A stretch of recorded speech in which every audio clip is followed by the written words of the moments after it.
ഓം ശാന്തി 7-8-2024 പ്രഭാതമുരളി. മധുരമായ കുട്ടികളെ, ഓർമ്മയുടെ യാത്രയിലൂടെ മാത്രമാണ് നിങ്ങളുടെ സമ്പാദ്യം ശേഖരിക്കപ്പെടുന്നത്. നിങ്ങൾ നഷ്ടത്തിൽ നിന്നും ലാഭത്തിലേക്ക് വരുന്നു, വിശ്വത്തിന്റെ അധികാരിയായി മാറുന്നു. ചോദ്യം: സത്യവുമായുള്ള സംഘം ഉയർത്തും, കുസംഗം താഴ്ത്തും. ഇതിന്റെ അർത്ഥം എന്താണ്? ഉത്തരം: എപ്പോൾ നിങ്ങൾ കുട്ടികൾക്ക് സത്യവുമായുള്ള സംഘം ലഭിക്കുന്നുവോ, അർത്ഥം ബാബയുടെ സംഘം ലഭിക്കുന്നുവോ, അപ്പോൾ നിങ്ങളുടെ ഉയരുന്ന കല ഉണ്ടാകുന്നു. രാവണന്റെ സംഘം കുസംഗമാണ്. രാവണനുമായുള്ള സംഘത്തിൽ നിങ്ങൾ താഴേക്ക് വീഴുന്നു, അർത്ഥം നിങ്ങളെ താഴ്ത്തുന്നു. ബാബയാണ് അക്കരെ എത്തിക്കുന്നത്. ബാബ കാണിക്കുന്നത് അത്ഭുതമാണ്. എന്തെന്നാൽ ബാബ ഇങ്ങനെയുള്ള സംഘമാണ് നൽകുന്നത്. ഇതിലൂടെ നിങ്ങളുടെ ഗതി സദ്ഗതിയായി മാറുന്നു. അതിനാൽ ബാബയെ മാന്ത്രികൻ എന്നും പറയാറുണ്ട്. ഓം ശാന്തി. കുട്ടികൾ ഓർമ്മയിൽ ഇരിക്കുകയായിരുന്നു. ഇതിനെയാണ് ഓർമ്മയുടെ യാത്ര എന്ന് പറയുന്നത്. ബാബ പറയുന്നു, യോഗം എന്ന വാക്ക് ഉപയോഗിക്കാതിരിക്കൂ. ബാബയെ ഓർമ്മിക്കൂ. ബാബ ആത്മാക്കളുടെ അച്ഛനാണ്, പരമപിതാവാണ്, പതീത പാവനനാണ്. പതീത പാവനനെ തന്നെയാണ് ഓർമ്മിക്കേണ്ടത്. ബാബ പറയുന്നു, ദേഹത്തിന്റെ എല്ലാ സംബന്ധങ്ങളെയും ഉപേക്ഷിച്ച് ഒരേ ഒരു ബാബയെ ഓർമ്മിക്കൂ. താങ്കൾ മരിച്ചാൽ താങ്കളുടെ ലോകവും മരിച്ചു എന്ന് പറയാറില്ലേ? അതിനാൽ ദേഹസഹിതം ദേഹത്തിന്റെ എന്തെല്ലാം സംബന്ധങ്ങൾ കാണുന്നുണ്ടോ അതിനെ ഒന്നും ഓർമ്മിക്കരുത്. ഒരേ ഒരു ബാബയെ മാത്രം ഓർമ്മിക്കൂ. എങ്കിൽ നിങ്ങളുടെ പാപം ഭസ്മമാകും. നിങ്ങൾ ജന്മജന്മാന്തരങ്ങളായുള്ള പാപാത്മാക്കളല്ലേ? ഈ ലോകം തന്നെ പാപാത്മാക്കളുടേതാണ്. സത്യയുഗമാണ് പുണ്യാത്മാക്കളുടെ ലോകം. ഇപ്പോൾ എല്ലാ പാപത്തെയും മുറിച്ച് എങ്ങനെ പുണ്യം ശേഖരിക്കും? ബാബയുടെ ഓർമ്മയിലൂടെ മാത്രമേ ശേഖരിക്കപ്പെടൂ. ആത്മാവിൽ മനസ്സും ബുദ്ധിയും ഉണ്ടല്ലോ.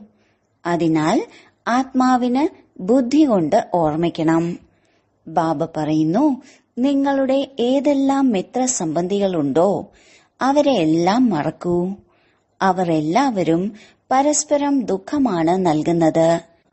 ഒന്നാമതായി ചെയ്യുന്ന പാപം കാമകഠാരി പ്രയോഗിക്കുന്നു എന്നതാണ്. പിന്നീട് രണ്ടാമതായി എന്ത് പാപമാണ് ചെയ്യുന്നത്? സർവരുടെയും സദ്ഗതി ദാതാവായ കുട്ടികൾക്ക് മുഴുവൻ സുഖം നൽകുന്ന, അർത്ഥം സ്വർഗത്തിന്റെ അധികാരിയാക്കി മാറ്റുന്ന ബാബയെ സർവവ്യാപി എന്ന് പറഞ്ഞു. ഇത് പാഠശാലയാണ്. നിങ്ങൾ വന്നത് ഇവിടെ പഠിക്കാനാണ്. ഈ ലക്ഷ്മി നാരായണനാണ് നിങ്ങളുടെ പ്രധാന ലക്ഷ്യം. മറ്റാർക്കും ഇങ്ങനെ പറയാൻ സാധിക്കില്ല. നിങ്ങൾക്കറിയാം, നമുക്കിപ്പോൾ പവിത്രമായി മാറി പവിത്ര ലോകത്തിന്റെ അധികാരിയായി മാറണം. നമ്മൾ തന്നെ ആയിരുന്നു വിശ്വത്തിന്റെ അധികാരി. പൂർണമായും 5000 വർഷങ്ങളായി. ദേവീ ദേവതകൾ വിശ്വത്തിന്റെ അധികാരികളല്ലേ? എത്ര ഉയർന്ന പദവിയാണ്! തീർച്ചയായും ഇങ്ങനെയാക്കി മാറ്റുന്നത് ബാബയാണ്. ബാബയെ തന്നെയാണ് പരമാത്മാവ് എന്ന് വിളിക്കുന്നത്. ബാബയുടെ യഥാർത്ഥ നാമം ശിവൻ എന്നാണ്. പിന്നീട് അനേകം പേരുകൾ വയ്ക്കുന്നു. ബോംബെയിൽ ബബൂൽനാഥന്റെ ക്ഷേത്രമുണ്ട്. അർത്ഥം മുള്ളുകളുടെ കാടിനെ പൂക്കളുടെ തോട്ടമാക്കി മാറ്റുന്നവൻ. ഇല്ലെങ്കിൽ ബാബയുടെ യഥാർത്ഥ നാമം ശിവൻ എന്നതാണ്. ഇദ്ദേഹത്തിൽ പ്രവേശിക്കുന്നുണ്ടെങ്കിലും പേര് ശിവൻ എന്ന് തന്നെയാണ്. നിങ്ങൾക്ക് ഈ ബ്രഹ്മാവിനെ ഓർമ്മിക്കേണ്ടതില്ല. കാരണം ഇവർ ദേഹധാരിയാണ്. നിങ്ങൾക്ക് വിദേഹിയെ ഓർമ്മിക്കണം. നിങ്ങളുടെ ആത്മാവ് പതീതമായിരിക്കുന്നു, അതിനെ ഇപ്പോൾ പാവനമാക്കണം. മഹാത്മാവ്, പാപാത്മാവ് എന്നെല്ലാം പറയാറുണ്ടല്ലോ. മഹാനായ പരമാത്മാവ് എന്നൊന്നും പറയാറില്ല. ഞാൻ ഭഗവാനാണ്, ഈശ്വരനാണ് എന്നൊന്നും ആർക്കും പറയാൻ കഴിയില്ല. മഹാത്മാവ്, പവിത്രാത്മാവ് എന്നെല്ലാമാണ് പറയാറ്. സന്യാസി എല്ലാം ത്യജിക്കുന്നു. അതിനാൽ പവിത്ര ആത്മാവാണ്. ബാബ മനസ്സിലാക്കി തന്നിട്ടുണ്ട്, അവരും പുനർജന്മം എടുക്കുന്നുണ്ട്. ദേഹധാരികൾക്ക് തീർച്ചയായും പുനർജന്മം എടുക്കേണ്ടി വരും. വികാരത്തിലൂടെ ജന്മമെടുക്കുന്നു. പിന്നീട് വലുതാകുമ്പോൾ സന്യാസം സ്വീകരിക്കുന്നു. ദേവതകൾ ഇങ്ങനെ ചെയ്യുന്നില്ല. അവർ സദാ പവിത്രമാണ്. ബാബ ഇപ്പോൾ നിങ്ങളെ അസുരനിൽ നിന്നും ദേവതയാക്കി മാറ്റുകയാണ്. ദൈവിക ഗുണങ്ങൾ ധാരണ ചെയ്യുന്നതിലൂടെ ദൈവിക സമ്പ്രദായത്തിലേതായി മാറും. ദൈവിക സമ്പ്രദായം സത്യയുഗത്തിലാണ്, ആസുരീയ സമ്പ്രദായം കലിയുഗത്തിലും. ഇപ്പോൾ സംഗമയുഗമാണ്. ഇപ്പോൾ നിങ്ങൾക്ക് ബാബയെ ലഭിച്ചു. പറയുന്നു, ഇപ്പോൾ നിങ്ങൾക്ക് തീർച്ചയായും ദൈവിക സമ്പ്രദായത്തിലേതായി മാറണം. നിങ്ങൾ ഇവിടേക്ക് വന്നത് തന്നെ ദൈവിക സമ്പ്രദായത്തിലേതായി മാറുന്നതിനായിയാണ്. ദൈവിക സമ്പ്രദായത്തിലുള്ളവർക്ക് അളവില്ലാത്ത സുഖമുണ്ട്. ഈ ലോകത്തെ ഹിംസകരുടെ ലോകം എന്നാണ് പറയുന്നത്. എന്നാൽ ദേവതകൾ അഹിംസകരാണ്. ബാബ പറയുന്നു, മധുരമധുരമായ ആത്മീയ കുട്ടികളെ, ബാബയെ ഓർമ്മിക്കൂ. നിങ്ങളുടെ ഗുരുക്കന്മാർ എല്ലാം ദേഹധാരികളാണ്. ഇപ്പോൾ നിങ്ങൾ ആത്മാക്കൾക്ക് പരമാത്മാവായ ബാബയെ ഓർമ്മിക്കണം. നിങ്ങൾ പുണ്യാത്മാവായി മാറുമ്പോൾ നിങ്ങൾക്ക് സുഖം ലഭിക്കും. 84 ജന്മങ്ങൾക്ക് ശേഷമാണ് നിങ്ങൾ പാപാത്മാവായി തീരുന്നത്. ഇപ്പോൾ നിങ്ങൾ പുണ്യം ശേഖരിക്കുകയാണ്. യോഗബലത്തിലൂടെ പാപത്തെ ഭസ്മമാക്കുന്നു. ഈ ഓർമ്മയുടെ യാത്രയിലൂടെയാണ് നിങ്ങൾ വിശ്വത്തിന്റെ അധികാരിയായി മാറുന്നത്. നിങ്ങൾ വിശ്വത്തിന്റെ അധികാരിയായിരുന്നു എന്നത് ശരിയല്ലേ? പിന്നീടത് എവിടെ പോയി? ഇതും ബാബയാണ് പറഞ്ഞു തരുന്നത്. നിങ്ങൾ 84 ജന്മങ്ങൾ എടുത്തു. സൂര്യവംശിയും ചന്ദ്രവംശിയുമായി മാറി. ഭക്തിയുടെ ഫലം ഭഗവാൻ നൽകുന്നു എന്ന് പറയാറുണ്ട്. ഭഗവാൻ എന്ന് പറയുന്നത് ഏതെങ്കിലും ദേഹധാരിയെയല്ല. ഭഗവാൻ നിരാകാരനായ ശിവനാണ്. ശിവരാത്രി ആഘോഷിക്കുന്നുണ്ടെങ്കിൽ തീർച്ചയായും വരുന്നുണ്ടാകില്ലേ? എന്നാൽ പറയുന്നു, ഞാൻ നിങ്ങളെപ്പോലെ ജന്മമെടുക്കുന്നില്ല. എനിക്ക് ശരീരം വാടകയ്ക്ക് എടുക്കേണ്ടി വരുന്നു. എനിക്ക് സ്വന്തമായി ശരീരമില്ല. അഥവാ ഉണ്ടെങ്കിലും അതിനും ഒരു പേരുണ്ടാകുമായിരുന്നു. ബ്രഹ്മാവ് എന്നത് ഇദ്ദേഹത്തിന്റെ സ്വന്തം പേരാണ്. ഇദ്ദേഹം സന്യാസം സ്വീകരിച്ചു. അപ്പോൾ പേര് ബ്രഹ്മാവ് എന്ന് വെച്ചു. നിങ്ങൾ ബ്രഹ്മകുമാരന്മാരും കുമാരിമാരുമാണ്. ഇല്ലെങ്കിൽ പിന്നെ ബ്രഹ്മാവ് എവിടെ നിന്ന് വന്നു? ബ്രഹ്മാവ് ശിവബാബയുടെ മകനാണ്. ശിവബാബ തന്റെ മകനായ ബ്രഹ്മാവിൽ പ്രവേശിച്ച് നിങ്ങൾക്ക് ജ്ഞാനം നൽകുന്നു. ബ്രഹ്മ, വിഷ്ണു, ശങ്കരന്മാരും ശിവബാബയുടെ കുട്ടികളാണ്. നിരാകാരനായ അച്ഛന്റെ എല്ലാ കുട്ടികളും നിരാകാരന്മാരാണ്. ആത്മാക്കൾ ഇവിടെ വന്ന് ശരീരം ധാരണ ചെയ്ത് പാർട്ട് അഭിനയിക്കുന്നു. ബാബ പറയുന്നു, ഞാൻ വരുന്നത് തന്നെ പതിതരെ പാവനമാക്കുന്നതിനായാണ്. ഞാൻ ഈ ശരീരം വാടകയ്ക്ക് എടുക്കുകയാണ്. ശിവ ഭഗവാനു വാച എന്ന് പറയാറില്ലേ? കൃഷ്ണനെ ഭഗവാൻ എന്ന് പറയാൻ സാധിക്കില്ല. ഭഗവാൻ ഒന്നേ ഉള്ളൂ. കൃഷ്ണന്റെ മഹിമകളെല്ലാം വ്യത്യസ്തമാണ്. ആദ്യ നമ്പറിലുള്ള ദേവതകൾ രാധയും കൃഷ്ണനുമാണ്. അവർ സ്വയംവരത്തിന് ശേഷം ലക്ഷ്മി നാരായണനായി മാറുന്നു. പക്ഷെ ഇത് ആർക്കും അറിയില്ല. രാധയെയും കൃഷ്ണനെയും ആർക്കും അറിയില്ല. അവർ പിന്നീട് എവിടേക്ക് പോയി? രാധയും കൃഷ്ണനും തന്നെയാണ് സ്വയംവരത്തിന് ശേഷം ലക്ഷ്മി നാരായണന്മാരായി മാറുന്നത്. രണ്ടുപേരും വ്യത്യസ്ത മഹാരാജാക്കന്മാരുടെ കുട്ടികളാണ്. അവിടെ അപവിത്രതയുടെ പേരുപോലുമില്ല. എന്തെന്നാൽ 5 വികാരങ്ങളാകുന്ന രാവണൻ ഇല്ല. അത് രാമരാജ്യമാണ്. ഇപ്പോൾ ബാബ ആത്മാക്കളോട് പറയുന്നു, എന്നെ ഓർമ്മിക്കൂ, എങ്കിൽ നിങ്ങളുടെ പാപം ഇല്ലാതാകും. നിങ്ങൾ സതോ പ്രധാനമായിരുന്നു, ഇപ്പോൾ തമോ പ്രധാനമായിരിക്കുന്നു. നഷ്ടം ഉണ്ടായിരുന്നു, വീണ്ടും സമ്പാദ്യം ഉണ്ടാക്കണം. ഭഗവാനെ വ്യാപാരി എന്നും പറയാറുണ്ട്. വളരെ വിരളം ചിലരെ ഭഗവാനുമായി വ്യാപാരം നടത്തുന്നുള്ളൂ. മാന്ത്രികൻ എന്നും ഭഗവാനെ തന്നെയാണ് പറയുന്നത്. അത്ഭുതം കാണിക്കുന്നു. എന്തെന്നാൽ മുഴുവൻ ലോകത്തിനും സദ്ഗതി നൽകുന്നു. എല്ലാവർക്കും മുക്തിയും ജീവൻ മുക്തിയും നൽകുന്നു. ഇന്ദ്രജാലത്തിന്റെ കളിയല്ലേ? മനുഷ്യന് മനുഷ്യർക്ക് സദ്ഗതി നൽകാൻ സാധിക്കില്ല. നിങ്ങൾ 63 ജന്മങ്ങളായി ഭക്തി ചെയ്തു വന്നു. ഈ ഭക്തിയിലൂടെ ആരെങ്കിലും സദ്ഗതി നേടിയിട്ടുണ്ടോ? സദ്ഗതി നൽകാൻ ആരെങ്കിലും ഉണ്ടോ?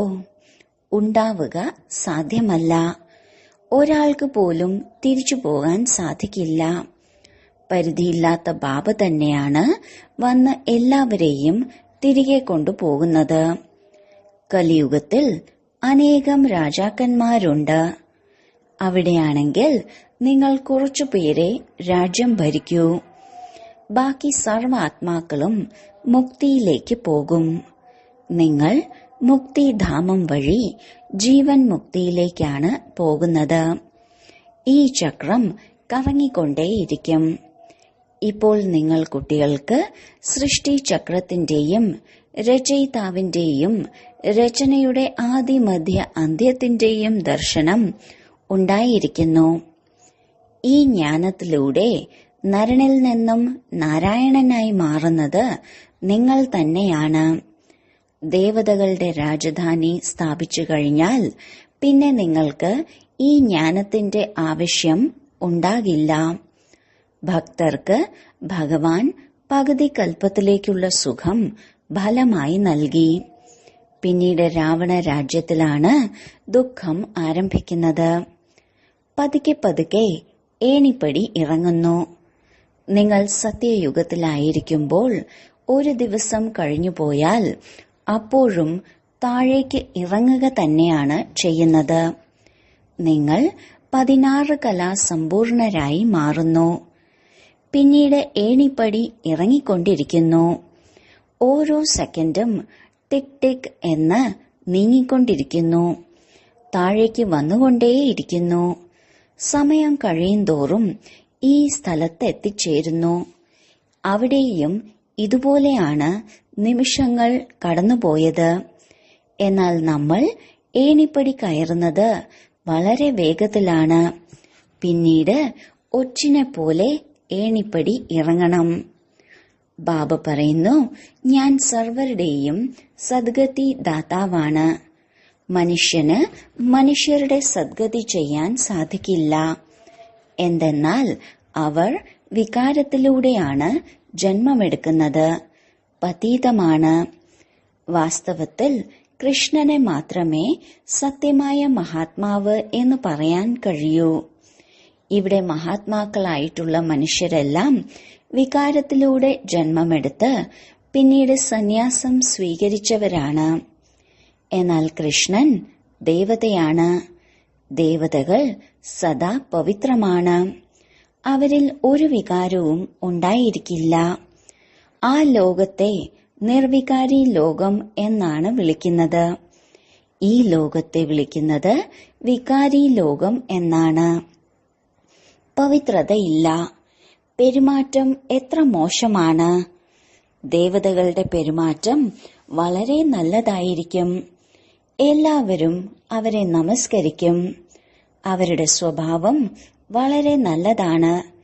അതിനാലാണ് അപവിത്രരായ മനുഷ്യർ പവിത്രരായ ദേവതകൾക്ക് മുന്നിൽ ചെന്ന് നമസ്കരിക്കുന്നത്. ഇപ്പോഴാണെങ്കിൽ വഴക്കടിക്കുക, അടികൂടുക എന്നിങ്ങനെ എന്തെല്ലാമാണ് ചെയ്യുന്നത്. വളരെ ബഹളമാണ്. ഇപ്പോൾ താമസിക്കാൻ പോലും സ്ഥലമില്ല.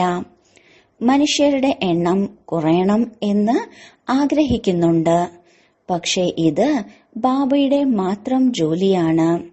സത്യയുഗത്തിൽ വളരെ കുറച്ചു മനുഷ്യരെ ഉണ്ടാകൂ. ഇത്രയും മനുഷ്യരുടെ ശരീരം ഭസ്മമാകും. പിന്നീട് ആത്മാക്കൾ തന്റെ മധുരമായ വീട്ടിലേക്ക് പോകും. ശിക്ഷകൾ നമ്പർ വയസ്സായി അനുഭവിക്കുക തന്നെ ചെയ്യും. പൂർണ്ണ പുരുഷാർത്ഥം ചെയ്ത് വിജയമാലയിലെ മുത്തായി മാറുന്നത് ആരാണോ അവർ ശിക്ഷകളിൽ നിന്ന് മുക്തമാകും.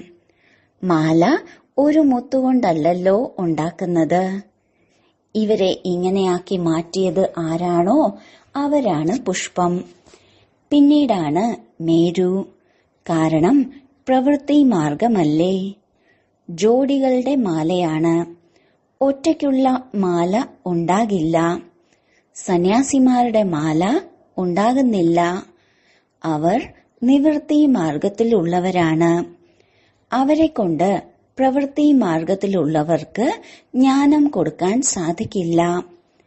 പവിത്രമായി മാറുന്നതിനുള്ള പരിധിയുള്ള സന്യാസമാണ് അവരുടേത്. അവർ ഹഠയോഗികളാണ്. ഇത് രാജയോഗമാണ്. രാജ്യപദവി പ്രാപ്തമാക്കുന്നതിനായാണ് ബാബ നിങ്ങൾക്ക് രാജയോഗം പഠിപ്പിച്ചു തരുന്നത്. ബാബ ഓരോ 5000 വർഷങ്ങൾക്ക് ശേഷവും വരും. പകുതി കൽപ്പം നിങ്ങൾ സുഖത്തിൽ രാജ്യം ഭരിച്ചു. പിന്നീട് രാവണ രാജ്യത്തിൽ നിങ്ങൾ പതുക്കെ പതുക്കെ ദുഃഖിയായി മാറുന്നു. ഇതിനെയാണ് സുഖദുഃഖത്തിന്റെ കളി എന്ന് പറയുന്നത്. നിങ്ങൾ പാണ്ഡവരെ വിജയിയാക്കുന്നു.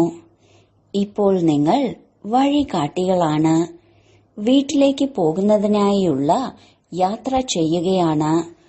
ബാക്കിയുള്ള യാത്രകൾ മനുഷ്യർ ജന്മജന്മാന്തരങ്ങളായി ചെയ്തു വന്നതാണ്. ഇപ്പോൾ നിങ്ങളുടെ യാത്ര വീട്ടിലേക്ക് പോകുന്നതിനായുള്ളതാണ്. ബാബ വന്ന് എല്ലാവർക്കും മുക്തി ജീവൻ മുക്തിയിലേക്കുള്ള വഴി പറഞ്ഞു തരുന്നു. നിങ്ങൾ ജീവൻ മുക്തിയിലേക്കും ബാക്കിയുള്ള എല്ലാവരും മുക്തിയിലേക്കും പോകും. അയ്യോ അയ്യോ എന്ന നിലവിളിക്ക് ശേഷം ജയ ജയ ആരവം മുഴങ്ങും. ഇപ്പോൾ കലിയുഗത്തിന്റെ അന്ത്യമാണ്. ആപത്തുകൾ ഒരുപാട് വരാനിരിക്കുന്നു. പിന്നീട് ആ സമയത്ത് നിങ്ങൾക്ക് ഓർമ്മയുടെ യാത്രയിലിരിക്കാൻ കഴിയില്ല. എന്തുകൊണ്ടെന്നാൽ ബഹളങ്ങൾ ഒരുപാടുണ്ടാകും. അതിനാൽ ബാബ പറയുകയാണ്, ഇപ്പോൾ ഓർമ്മയുടെ യാത്ര വർദ്ധിപ്പിക്കൂ. എങ്കിൽ പാപം ഭസ്മമാകും. മാത്രമല്ല സമ്പാദ്യവും ശേഖരിക്കപ്പെടും. സതോ പ്രധാനമായി മാറൂ. ബാബ പറയുന്നു, ഞാൻ ഓരോ കൽപ്പത്തിലെയും പുരുഷോത്തമ സംഗമയുഗത്തിലാണ് വരുന്നത്. ഇത് വളരെ ചെറിയ ബ്രാഹ്മണരുടെ യുഗമാണ്. ബ്രാഹ്മണരുടെ അടയാളം കുടുംബയാണ്. ബ്രാഹ്മണർ, ദേവത, ക്ഷത്രിയർ, വൈശ്യർ, പിന്നെ ശൂദ്രർ. ഈ ചക്രം കറങ്ങിക്കൊണ്ടേയിരിക്കും. ബ്രാഹ്മണരുടേത് വളരെ ചെറിയ കുലമാണ്.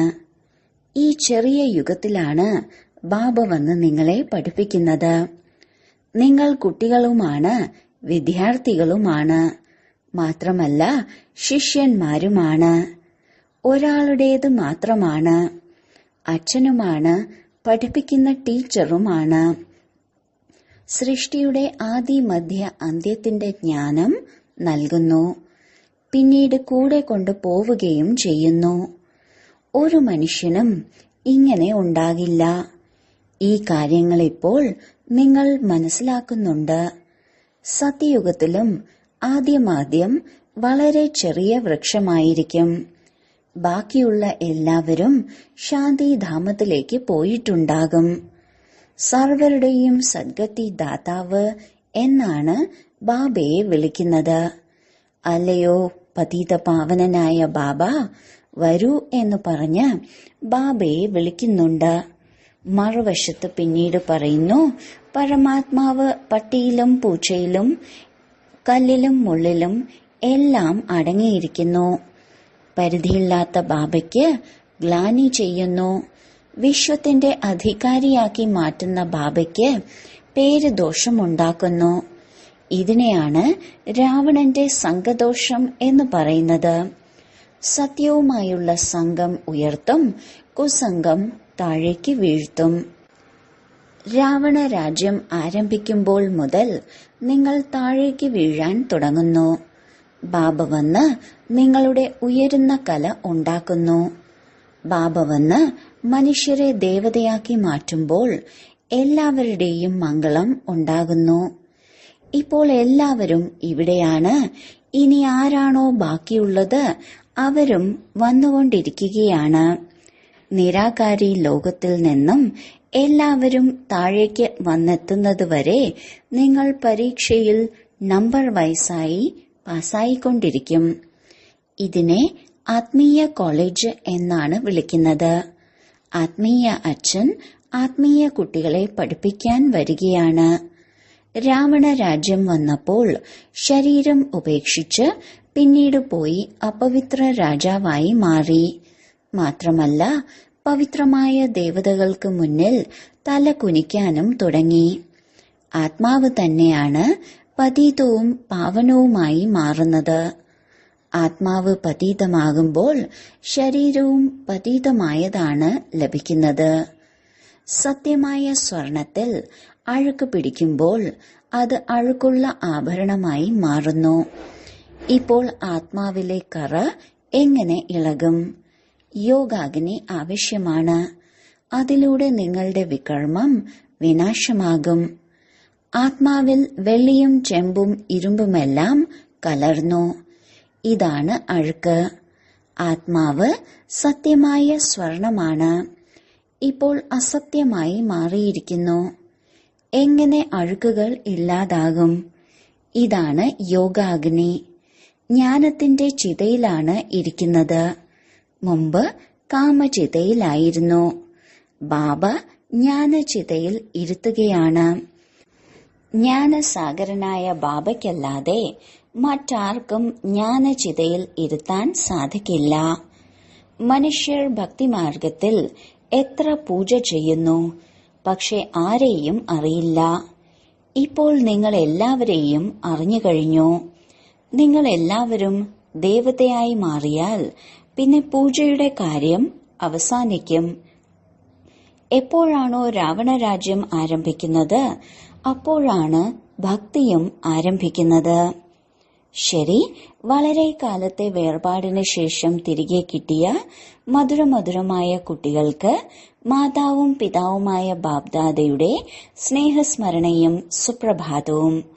ആത്മീയ അച്ഛന്റെ ആത്മീയ കുട്ടികൾക്ക് നമസ്കാരം. ധാരണയ്ക്ക് വേണ്ടിയുള്ള മുഖ്യസാരം: 1. ശിക്ഷകളിൽ നിന്ന് മുക്തമാകുന്നതിന് വിജയമാലയിലെ മുത്തായി മാറാനുള്ള പുരുഷാർത്ഥം ചെയ്യണം. ആത്മീയ വഴികാട്ടിയായി മാറി എല്ലാവരെയും ശാന്തിധാമമാകുന്ന വീട്ടിലേക്കുള്ള യാത്ര ചെയ്യിക്കണം. 2. ഓർമ്മയുടെ യാത്രയെ വർദ്ധിപ്പിച്ച് എല്ലാ പാപങ്ങളിൽ നിന്നും മുക്തമാകണം. യോഗാഗ്നിയിലൂടെ ആത്മാവിനെ സത്യമായ സ്വർണമാക്കി മാറ്റണം. സത്തോ പ്രധാനമായി മാറണം. വരദാനം: ഓരോ നിമിഷവും അന്തിമ നിമിഷം എന്ന് മനസ്സിലാക്കി സദാ എവർ റെഡിയായിരിക്കുന്ന തീവ്ര പുരുഷാർത്ഥിയായി ഭവിക്കൂ. നമ്മുടെ അന്തിമ നിമിഷത്തെക്കുറിച്ച് ഒരു ഉറപ്പുമില്ല. അതിനാൽ ഓരോ നിമിഷവും അന്തിമ നിമിഷം എന്ന് മനസ്സിലാക്കി എവർ റെഡി ആയിരിക്കൂ. എവർ റെഡി അർത്ഥം തീവ്ര പുരുഷാർത്ഥി. വിനാശം സംഭവിക്കാൻ കുറച്ചു സമയമുണ്ട്, പിന്നീട് തയ്യാറാകാം എന്ന് ചിന്തിക്കരുത്. അല്ല, ഓരോ നിമിഷവും അന്തിമ നിമിഷമാണ്. അതിനാൽ സദാ നിർമോഹി, നിർവികൽപ്പം, നിർവ്യർത്ഥം, വ്യർത്ഥവുമില്ല. അപ്പോൾ പറയാം എവർ റെഡി. ഏതെങ്കിലും കാര്യം ഉണ്ടായിക്കൊണ്ടിരിക്കാം, എന്നാൽ നിങ്ങളുടെ സ്ഥിതി സദാ ഉപരാമം, എന്ത് സംഭവിച്ചാലും അത് നല്ലതായിരിക്കും എന്നതായിരിക്കണം. സ്ലോഗൻ: നിയമം കയ്യിലെടുക്കുക എന്നതും ക്രോധത്തിന്റെ അംശമാണ്. ഓം ശാന്തി.